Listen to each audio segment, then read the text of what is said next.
Kami dari kelompok 4 akan mempresentasikan hasil laporan mini riset kami. Saya Elfrida Turnip. Saya Erdina Sari Sinaga.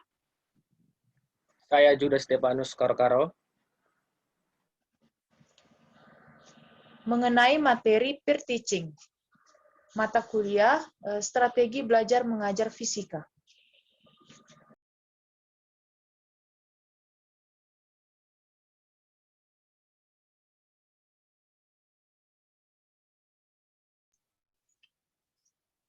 Baik, selamat pagi anak-anak Ibu. Pagi, Bu. Pagi, Bu. Gimana kabar kalian hari ini? Luar biasa, tetap semangat, Bu. Baik, Bu. Syukur kalau kita semua baik ya. Baik, sebelum Ibu masuk ke materi, kalian isi absen dulu. Ibu sudah kirim linknya di kolom chat. Baik, Bu. Baik, Bu. Jangan lupa diisi ya, soalnya itu ada waktunya, 15 menit dari jam mata pelajaran.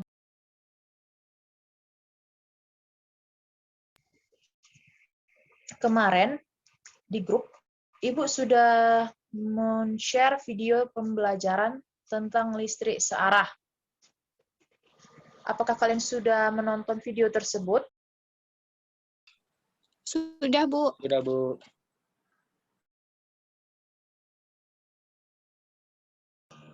Sudah semua?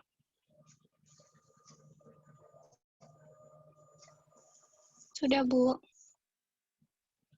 Baik. Dari video ini yang sudah Ibu share di grup, apa yang bisa kalian ambil dari pelajaran tersebut? Materi apa dan bagaimana? Ada yang bisa menjelaskan? Saya, Bu. Ya, silahkan Erdina Sari. Nah, dari video itu, saya dapat menyimpulkan bahwa arus searah itu adalah arus yang nilainya tidak berubah. Nah, arah pengaliran arusnya hanya dari positif dan atau negatif.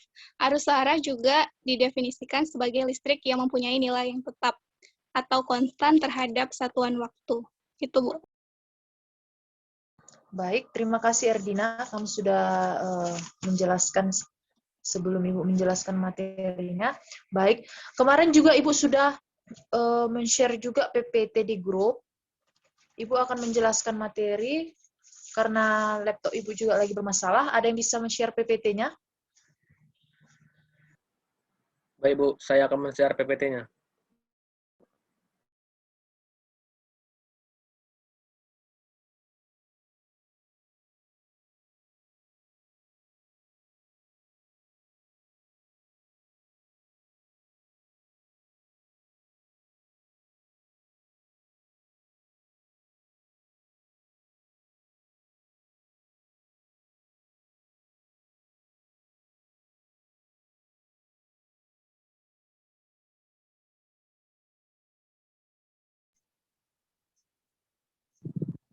Apakah sudah kelihatan, Bu?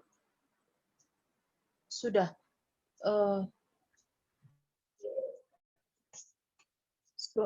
Tolong scroll ke bawah, Judah. Ini masih judul konsep listrik arus searah.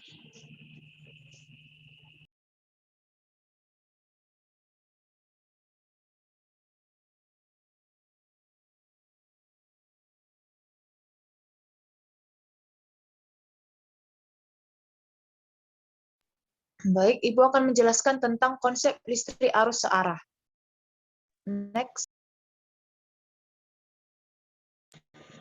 Nah, kalian tahu tidak apa itu listrik arus searah? Jadi listrik arus searah itu adalah aliran elektron dari suatu titik yang energi potensialnya tinggi ke titik lain yang energi potensial yang lebih rendah. Nah, arus yang searah itu dianggap sebagai arus positif yang mengalir dari ujung positif sumber arus listrik ke ujung negatifnya. Dari pengamatan-pengamatan yang lebih baru itu menemukan bahwa sebenarnya arus searah itu merupakan arus yang negatif atau dibilang elektron, mengalir dari kutub negatif ke kutub positif. Nah, kemudian listrik DC. itu biasanya digunakan oleh perangkat elektronika. Meskipun ada sebagian beban selain perangkat elektronika yang menggunakan arus DC.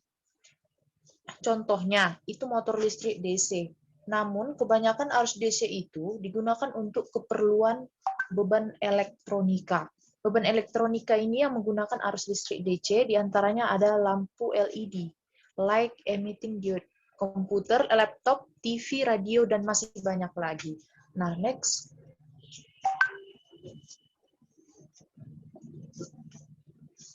Kemudian ada gejala listrik. Hukum Coulomb pada tahun 1785, Charles Coulomb mengadakan penelitian pertama tentang gaya yang ditimbulkan oleh dua benda yang bermuatan alat, yaitu namanya ini, neraca puntir Coulomb. Dari hasil percobaan inilah, Coulomb itu disimpulkan bahwa besarnya gaya interaksi antara dua buah benda, titik yang bermuatan listrik adalah berbanding lurus dengan perkalian antara masing-masing muatan dan berbanding terbalik dengan kuadrat jarak antara kedua muatan titik tersebut. Next. Jadi, gaya interaksi adalah tarik-menarik jika kedua muatan itu saling berlawanan tanda dan akan saling tolak-menolak jika kedua muatan tersebut bertanda sama. Ini, kalian dapat melihat pada gambar tersebut. Nah, gaya interaksi atau gaya Coulomb itu merupakan besaran vektor. Jadi, berlakulah hukum pencernaan secara vektor. Besar gaya Coulomb yang dialami oleh dua muatan pertama akibat muatan kedua sama dengan besar gaya Coulomb yang dialami oleh muatan kedua akibat muatan pertama. Kemudian, permisivitas dalam udara dapat dianggap sebagai permisivitas ruang hampa. Next.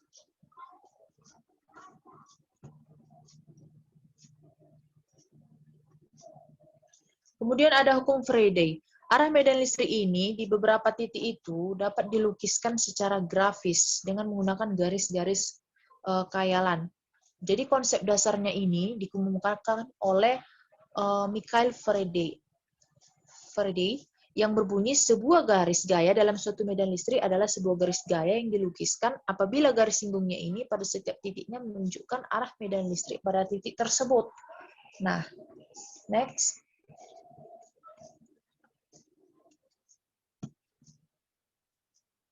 Kemudian ada hukum Oersted. Isinya, jika muatan listrik mengalir melalui kawat penghantar konduktor, maka akan timbullah pengaruh magnetik di sekitar kawat berarus tersebut.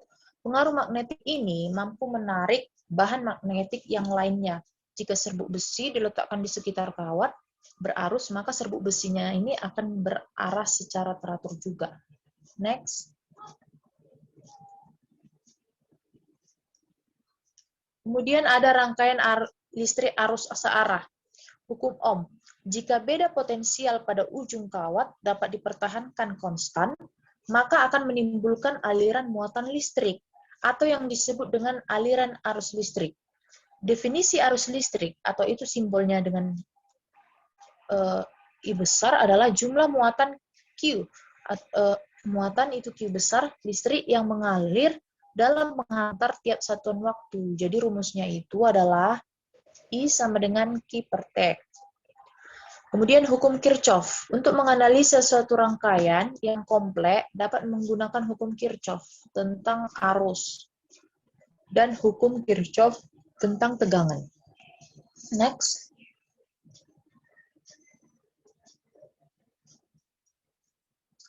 Nah, hukum Kirchhoff 1. Hukum Kirchhoff 1 itu tentang arus. Jumlah aljabar keseluruhan arus yang menuju titik percobaan adalah 0. Jadi titik percabangan ya. Titik percabangan adalah titik pertemuan 3 atau lebih arus ke atau dari unsur rangkaian atau sumber tegangan. Jadi dalam hukum ini dipakailah suatu perjanjian bahwa arus yang menuju titik percabangan itu ditulis dengan tanda positif dan arus yang tidak menuju meninggalkan titik percobaan ditulis dengan tanda negatif. Contohnya 11 ditambah 12 ditambah 14 sama dengan 13. Atau 11 positif 12 negatif 13 positif 14 sama dengan 0. Kemudian hukum Kirchhoff 2. itu jumlah aljabar keseluruhan penurunan tegang atau voltage drop dalam suatu rangkaian tertutup atau loop itu dibaca satu searah tertentu sama dengan 0. Next.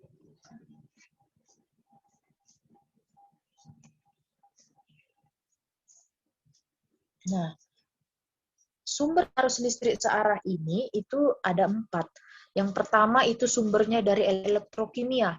Yang kedua generator arus searah. Yang ketiga itu termoelemen. Dan yang keempat itu adalah sel surya. Next.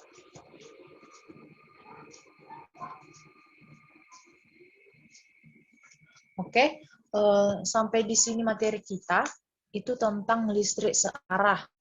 Nah, dari materi yang sudah Ibu jelaskan, apakah ada yang ingin bertanya atau kurang jelas?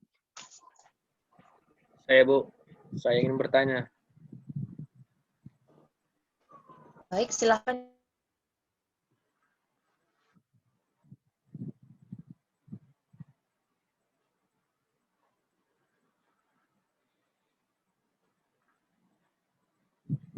Pertanyaan saya adalah, apakah aliran arus listrik selalu menghasilkan medan magnet yang ada di sekelilingnya? Baik, Ibu akan jelaskan. Apakah aliran arus listrik itu selalu menghasilkan medan magnet di sekelilingnya? Nah, pertama kita harus tahu dulu listrik itu apa. Listrik itu adalah rangkaian fenomena fisika yang berhubungan dengan kehadiran dan aliran muatan listrik.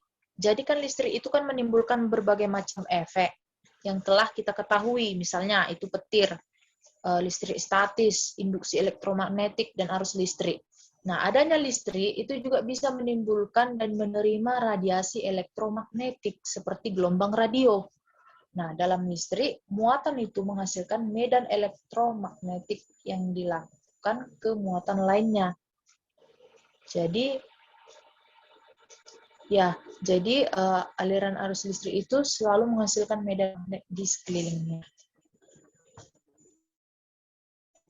Apakah jelas, Juda? Baik, Bu. Jelas, Bu. Terima kasih, ya, Bu. Oke, selanjutnya apakah ada lagi yang masih ingin bertanya atau kurang jelas? Saya, Bu. Baik, silakan Erdina Sari.